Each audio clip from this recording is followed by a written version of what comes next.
We spend our lives staring at glowing rectangles. We navigate city streets and sit at dinner tables with bent necks, trading the physical world for a digital feed. Hardware startups recently recognized this exhaustion. Several companies raced to build tiny AI-powered wearables designed to stay out of sight and eventually replace the phone entirely. But the execution fell flat. Early devices like this chest-mounted pin suffered from high latency and clunky interactions, requiring users to repeatedly tap the device just to trigger a basic response. These startups correctly identified that people want less screen time.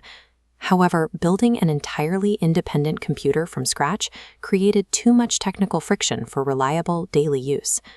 Now, supply chain leaks indicate Apple is developing its own entry into the field. The company is reportedly working on a tiny, screenless AI camera pin slated for release next year. This strategy appears to conflict with Apple's core business model. The company generates massive profits by selling high-resolution glass displays, making a screenless device look like a threat to its own revenue. Apple is positioning this pin as a specialized sensory conduit.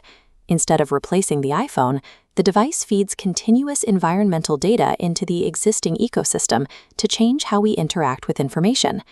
This diagram illustrates the thermal limits of early AI pins.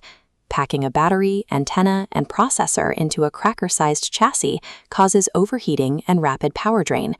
Apple sidesteps this by removing the heavy computing hardware, so the device functions strictly as a lens and microphone. This turns the wearable into a sensory node.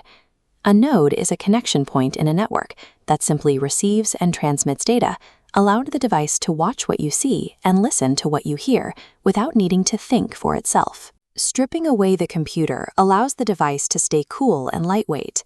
The iPhone handles the heavy processing, leaving the pin to function as a pure sensor for your surroundings. The pin uses ultra-wideband and Bluetooth radio protocols for precise spatial awareness to beam context to the iPhone. The iPhone acts as a local supercomputer, routing data through Apple Intelligence, a machine learning suite that processes directly on device for speed and privacy. The processed response arrives through your AirPods.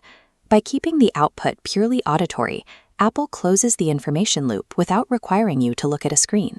This deliberate reliance on the phone in your pocket is a calculated architectural advantage.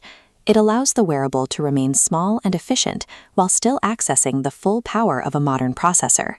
Apple's product history shows a steady reduction in the physical size of computing. 40 years ago, users were tethered to a desk and a stationary monitor. The leap to mobile moved that power into a pocket. We stopped using mice and began interacting with glass using multi-touch gestures. Wearables shrank the interface further, placing the screen on the wrist. This shift prioritized quick, glanceable data over the deep engagement of a primary computer. Each iteration reduces the distance between the user and the information. This trajectory points toward a future where the device becomes invisible and the screen disappears entirely. We are entering the era of ambient computing. This is a state where technology remains active and aware of your environment, but stays out of your way until it is needed. Interaction is shifting from active commands to passive assistance. The system monitors your real-time physical actions and anticipates your intent without the need for typing or tapping. To achieve this, the system must see exactly what you see. Capturing a live feed of your perspective provides the AI with the context it needs to understand the physical world in real time. When a computer understands your physical point of view, your gaze functions as the ultimate cursor. By tracking what you look at, Apple turns your eyes into the primary input for its AI, allowing the world around you to function as the interface.